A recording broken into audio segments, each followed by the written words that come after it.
नमस्कार। आज हम इंदौर के एक बहुत ही खास और प्राचीन मंदिर चिंतामण गणेश मंदिर के बारे में थोड़ी गहराई से बात करेंगे।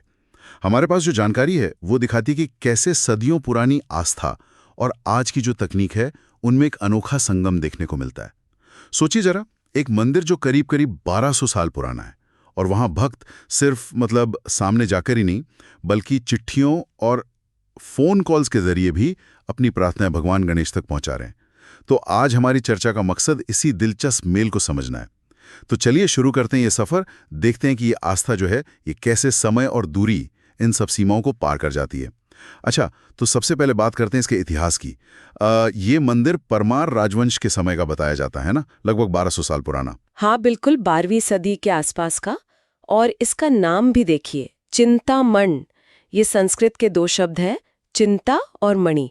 मतलब वो मणि या रत्न जो सारी चिंताएं हर ले। अच्छा, विघ्नहर्ता गणेश यहाँ चिंतामण रूप में। जी, तो सदियों से ये जगह न सिर्फ आम लोगों के लिए बल्कि व्यापारियों, शासकों, सबके लिए एक अहम आध्यात्मिक केंद्र रही है। मालवा और आसपास के तो कई परिवारों में ये एक तरह की परंपरा ही है। हाँ, मैंने भी सुना है कि कोई भी नया काम हो, शादी ब्याह हो। बिल्कुल बिल्कुल, पहले यहाँ आना, आशीर्वाद लेना, ये बहुत जरूरी मानते हैं वो लोग। सही कहा, एक तरह से पहली प्राथमिकता। अच्छा, अब जरा मंदिर की बनावट आर्किटेक्चर पर आते हैं। पहली नजर में शायद लगे कि साधारण सा मंदिर है, लेकिन इसमें भी इतिहास है। गर्भगृह में भगवान गणेश की मूर्ति वो स्वयंभू मानी जाती है। हाँ, स्वयंभू यानी अपने आप प्रकट हुई। और कहते हैं कि वो एक ही पत्थर से बनी है। खास मौकों पर जैसे गणेश चतुर्थी वगैरह पर उसका श्रृंगार बहुत भव्य होता है। और मंदिर में एक बड़ा हॉल भी है ना, खंभों वाला मंडप जिसे कहते हैं। जी, मंडप। और उन खंभों के पत्थरों पर परमार शैली की नक्काशी आज भी दिखती है। जैसे फूलों के डिजाइन्स हैं, कुछ पौराणिक कथाओं के चित्र उकेरे गए हैं। दीवारों पर भी कुछ धुंधली सी तस्वीरें हैं, शायद पुरानी कहानियां कहती हुई। हाँ, हिंदू महाकाव्यों की कहानियां, हालांकि समय के साथ थोड़ी फीकी पड़ गई हैं। मंदिर का आंगन भी काफी बड़ा है। गणेश चतुर्थी जैसे त्योहारों पर तो आप सोचिए भक्तों से खचाखच भर जाता होगा। हाँ, यकीनन। ये पूरी वास्तुकला एक तरह से परमार वंश की कला और धर्म के प्रति उनका जो समर्पण था उसे दर्शाती है। इतने सालों में जाहिर है मरम्मत वगैरह हुई होगी। हाँ, वो तो है। लेकिन फिर भी वो प्राचीनता का एहसास बना हुआ है। तो ये सिर्फ एक ऐतिहासिक स्मारक नहीं है, ये एक जीवंत आध्यात्मिक केंद्र है। दोनों चीजें साथ साथ। बिल्कुल, और इसी जीवंतता का एक पहलू है जो इसे वाकई में अनोखा बनाता है। वो है यहाँ प्रार्थना करने के तरीके। ये परंपरा और आधुनिकता का एक गजब का मिश्रण है। सुनने में आया है कि पिछले कोई 30 सालों से भक्तियां चिट्ठियां भेज रहे हैं अपनी मन्नतें लिखकर। हाँ, ये बहुत ही अनूठा चलन है। पुजारी जी इन सब चिट्ठियों को इकट्ठा करते हैं और फिर भगवान गणेश की मूर्ति के सामने उन्हें पढ़ते हैं। सोचिए, डाक विभाग के लिए भी एक खास पता होगा। हाँ बिल्कुल, और ये तो कुछ भी नहीं, 2005 से तो मंदिर फोन कॉल्स पर भी प्रार्थनाएं ले रहा है। पुजारी फोन को मूर्ति के पास रख देते हैं ताकि जो भक्त दूर हैं, देश में या विदेश में, वो सीधे अपनी बात पहुंचा सके। हाँ, इसीलिए तो इसे लोग मजाक में या शायद श्रद्धा से लेटर गणेश मंदिर या मोबाइल गणेश मंदिर भी कहते हैं। हाँ। लेकिन यहाँ एक सवाल उठता है, क्या फोन पर की गई प्रार्थना उतनी ही प्रभावी मानी जाती है? जैसे सामने बैठकर पूजा करते हैं। देखिए, ये सवाल तो बहुत स्वाभाविक है, पर यहाँ जो आकर्षक बात है ना, वो ये है कि आस्था कैसे समय के साथ ढल जाती है, नए रास्ते खोज लेती है। ये सिर्फ सुविधा की बात नहीं है, शायद ये भी दिखाता है कि आज का भक्त भी ईश्वर से एक सीधा, एक पर्सनल कनेक्शन चाहता है, माध्यम चाहे जो भी हो। तकनीक एक पुल बन गई है। बिल्कुल, तकनीक यहाँ एक पुल का काम कर रही है, दूरी को मिटा रही है। इसे आप आस्था का एक तरह का वैश्वीकरण कह सकती हैं या लोकतंत्रीकरण की पहुंच सबके लिए आसान हो गई है। रही बात प्रभावशीलता की, तो वो तो देखिए श्रद्धा और विश्वास का मामला है। माध्यम जरूर आधुनिक हो गया है। हाँ, ये बात तो है, ये पहलू सोचने पर मजबूर करता है। अच्छा, अब जरा मंदिर के रोज के माहौल और त्योहारों पर आते हैं। दिन में कई बार आरती होती होगी, घंटियों और ढोल के साथ। जी हाँ, नियमित आरतियां होती हैं और भक्त अपनी श्रद्धा से मोदक, नारियल, मिठाई, फूलमाला ये सब चढ़ाते हैं। ये तो पारंपरिक पूजा का हिस्सा है ही। लेकिन गणेश चतुर्थी, उन 10 दिनों में तो माहौल बिल्कुल अलग होता होगा ना? ओहो, बिल्कुल। मंदिर को बहुत भव्य रूप से सजाया जाता है। हजारों की संख्या में भक्त आते हैं और उस दौरान तो चिट्ठियों और फोन कॉल्स की संख्या भी सैकड़ों में पहुंच जाती है रोज। हाँ, ये चीज़ें इसे इंदौर शहर में लगने वाले दूसरे बड़े मतलब जो अस्थायी गणेश पंडाल होते हैं उनसे अलग करती है। यहाँ गणेश जी की उपस्थिति स्थायी है, प्राचीन है। बिल्कुल सही। मंदिर की ये स्थायी मौजूदगी और ये अनोखी प्रथाएं, चिट्ठी और फोन वाली, ये इसे शहर के बाकी गणेशोत्सव से अलग पहचान देती हैं और ये उन भक्तों को भी जोड़ती हैं जो शायद इंदौर में नहीं है या किसी कारण से मंदिर नहीं आ सकते। ये दिखाता है कि आस्था सिर्फ शारीरिक उपस्थिति पर निर्भर नहीं है, वो इन माध्यमों से भी उतनी ही जीवंत रह सकती है। बिल्कुल। अच्छा, ये तो हुई आम पूजा और त्योहार की बात। लेकिन ये मंदिर ज्योतिष और आध्यात्मिक उपायों का भी एक केंद्र माना जाता है ना?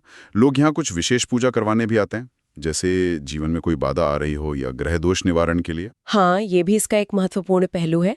कई तरह की विशेष पूजाएं यहाँ होती हैं, जैसे आपने कहा मांगलिक दोष निवारण पूजा, जो शादी ब्याह में रुकावटों से जुड़ी मानी जाती है। हाँ, या फिर काल सर्प दोष शांति पूजा। मान्यता है कि ये करियर, स्वास्थ्य वगैरह की दिक्कतों में मदद करती है। और फिर संतान प्राप्ति के लिए पूजा, किसी नए काम की शुरुआत में विघ्न दूर करने के लिए विघ्न निवारण पूजा। और नक्षत्र शांति, ग्रह शांति पूजाएं भी होती हैं। जी, वो भी होती है। और इन पूजाओं के साथ अक्सर गणेश अथर्वशीर्ष का पाठ भी किया जाता है। ये जानना जरूरी है कि गणेश अथर्वशीर्ष सिर्फ कुछ मंत्र नहीं, ये एक प्राचीन उपनिषद है। गणपति उपासना में इसे बहुत शक्तिशाली माना जाता है। अच्छा, तो ये सिर्फ रस्में नहीं है, इनके पीछे गहरा अर्थ और ज्योतिषीय सलाह भी होती है। हाँ, आमतौर पर ऐसा ही होता है। ये पूजाएं अक्सर व्यक्तिगत कुंडली देखकर या ज्योतिषीय सलाह के आधार पर तय की जाती हैं। और मंदिर के जो पुजारी हैं वो इन्हें पारंपरिक वैदिक विधियों और मंत्रोच्चार के साथ करवाते हैं। तो ये पहलू मंदिर को सिर्फ एक दर्शन स्थल नहीं रहने देता, ये इसे एक ऐसा आध्यात्मिक समाधान केंद्र भी बनाता है जहां लोग अपनी खास मुश्किलों का हल ढूंढने आते हैं। और इन सब चीजों से ही जुड़ी हैं यहाँ की दंत कथाएं, लोगों की गहरी आस्था।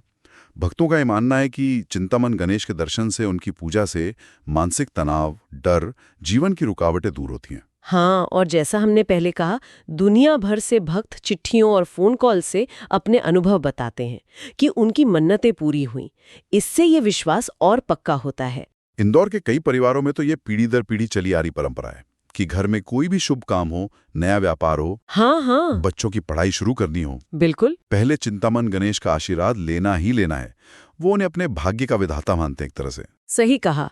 और यही मान्यताएं, पीढ़ियों का ये अटूट विश्वास, मन्नतें पूरी होने की ये कहानियां, यही सब मिलकर इस मंदिर को इतना जीवंत रखते हैं। और ये हमें सोचने पर मजबूर करता है कि आस्था आखिर कैसे काम करती है ना?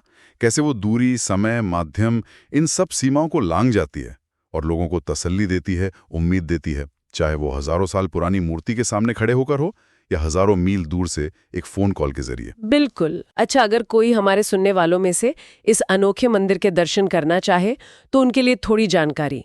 ये मंदिर पुराने इंदौर में है, जिसे जूना इंदौर कहते हैं। वहां पहुंचना आसान है, सड़क मार्ग से जुड़ा हुआ है जी। मंदिर आमतौर पर सुबह से लेकर देर शाम तक खुला रहता है। आरती का समय शायद दर्शन के लिए सबसे अच्छा होता होगा। माहौल बहुत भक्तिमय रहता है। हाँ, आरती के समय का अनुभव अलग ही होता है। वैसे तो कभी भी जा सकते हैं, लेकिन शायद गणेश चतुर्थी के दौरान या हर महीने जो संकष्टी चतुर्थी आती है या फिर मंगलवार को जो गणेश जी का दिन माना जाता है, इन दिनों जाना ज्यादा खास हो सकता है। हाँ, इन दिनों भक्तों की भीड़ और उत्साह देखने लायक होता है। तो इस पूरी चर्चा को अगर समेटें तो क्या सार निकलता है? इंदौर का ये चिंतामणि गणेश मंदिर सिर्फ पत्थर और आस्था की एक प्राचीन जगह भर नहीं है। ये तो समय और तकनीक को जोड़ता हुआ एक आध्यात्मिक पुल जैसा है। बिल्कुल सही कहा। इसकी जो परमारकालीन जड़ें हैं वो हमें भारत की गहरी धार्मिक विरासत की याद दिलाती हैं, तो वहीं ये चिट्ठियों और फोन कॉल से प्रार्थना स्वीकार करने की जो आधुनिक प्रथा है वो आस्था के बदलते समय के साथ अनुकूल होते स्वरूप को दिखाती है। ये मंदिर आज भी उन लोगों के लिए एक महत्वपूर्ण ठिकाना है जो शांति, समृद्धि या एक तरह के दिव्य सहारे की तलाश में है।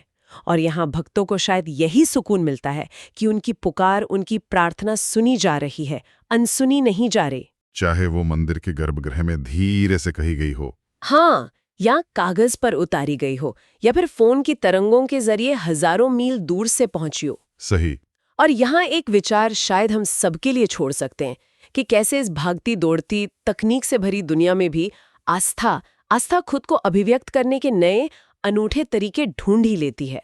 और कैसे इंसान चाहे कितना भी आधुनिक हो जाए, कितना भी दूर क्यों ना हो, मन की शांति और एक जुड़ाव की जो उसकी बुनियादी तलाश है उसे कभी नहीं छोड़ता। ये मंदिर उसी निरंतर खोज का एक प्रतीक है ना? बिल्कुल, बहुत खूब कहा।